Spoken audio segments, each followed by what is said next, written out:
টিঙ্কু পোলে ছিল, ডায়েরি ফাইরি করে আমি নিয়ে এসেছি।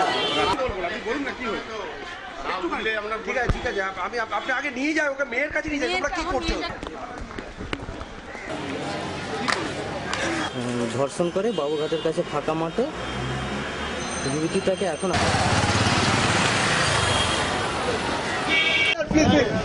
একটা complaint of gang rape record হয়েছে। একটা মেয়ে 21 বছর বয়স আছে। উনি যখন কালকে রাত্রে খিদিরপুর দিকে এলেন, ওই সময় একটা গাড়িতে 4-5 জন ছেলে এসে ওনাকে জোর করে নিয়ে যাওয়া হয়েছে। কোনো ফাঁকা জায়গাতে ওনাকে রেপ করা হয়েছে, এরকম একটা কমপ্লেন্ট আছে। উনি ট্যাক্সি করে ওখানে এসেছিলেন কাজ করার পরে। উনি নিজে ওখানে এসলে ফ্যামিলি নিয়ে এসেছিলেন। 5 জনের ইনফরমেশন আছে, 5 জন এখনো। এটা মেডিকেল রিপোর্ট করে ওনার ডক্টরস বাকি এগুলো ইনভেস্টিগেশনে আছে।